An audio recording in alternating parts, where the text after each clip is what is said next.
As to count one, we, the jury, sentence the defendant, Carly Madison Gregg, to life imprisonment with the possibility of parole. He will have a sentence of life in prison without the possibility of parole for 25 years.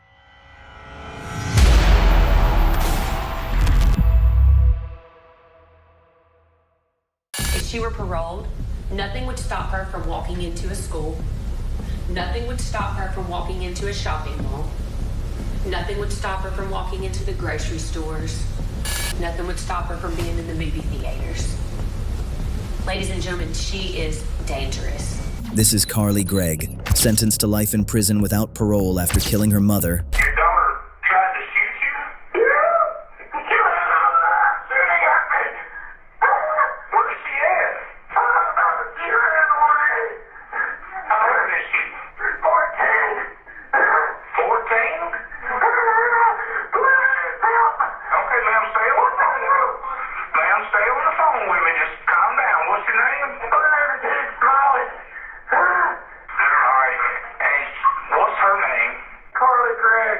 Does she still have a gun on her?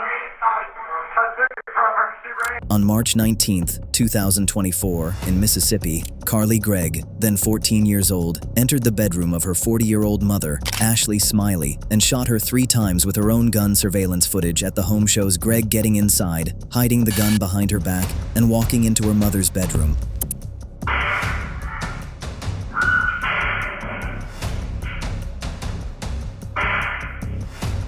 Shortly after, the sounds of death echo through the house. Seconds later, pretending to be her mother, Gregg texted her stepfather, 39-year-old Heath Smiley, to come home, only to open fire at him when he arrived.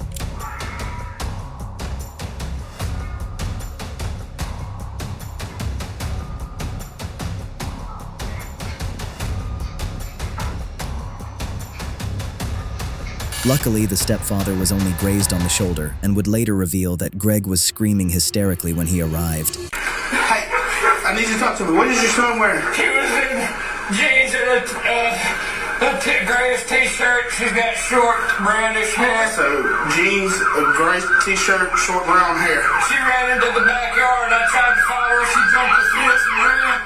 She shot me in the neck.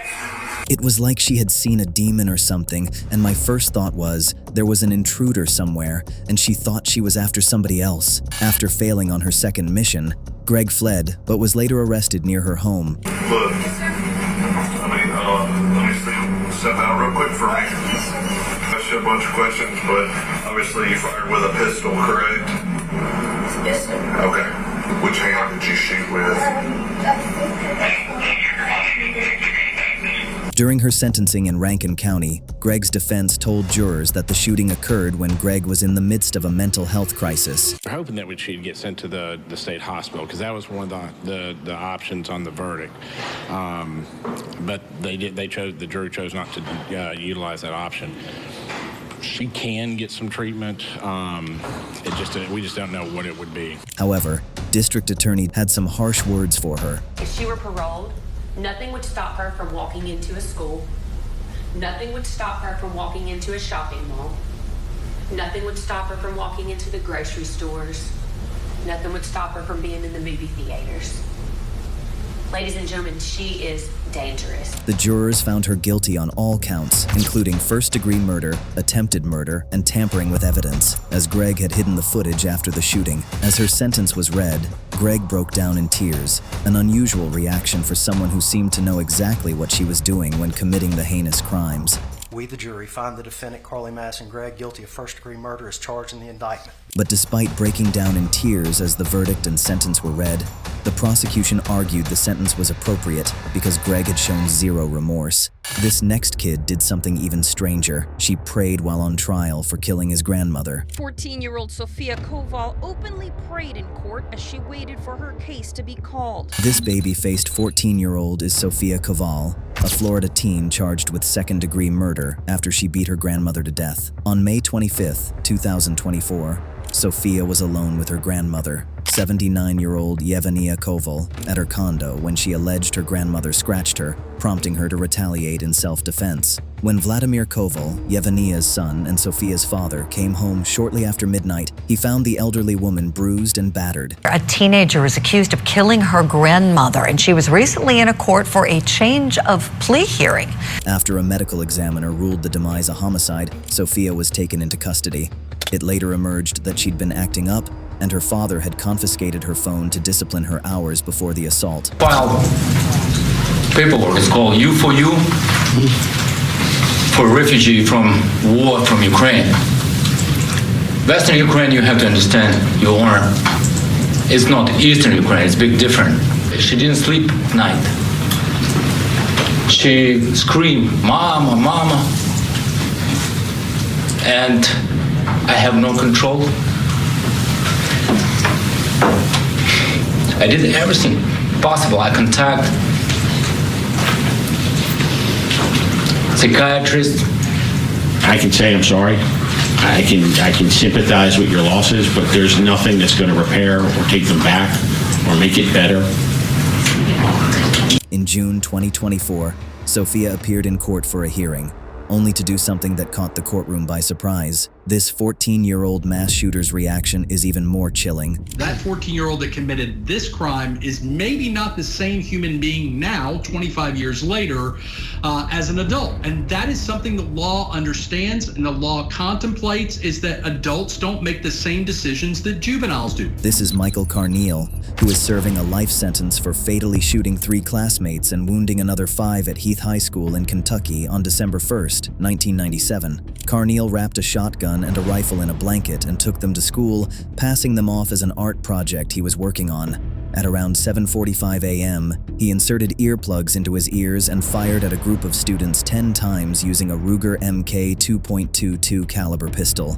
Before the incident, Carneal, a freshman at the time, had warned that something big is going to happen on Monday, but no one had taken him seriously. He eventually pulled through with his plan, and upon arrest, he made a full confession without offering any explanation. I put in the clip and turned off the safety and cocked it, and then just started firing. When appearing in court for his sentencing, one of the victims, 15-year-old Melissa Jenkins, who was paralyzed from the chest down after the shooting, had some very unexpected words for Carneal. I don't have any hard feelings towards you. I'm just upset that this happened. That day she promised to live, and she has.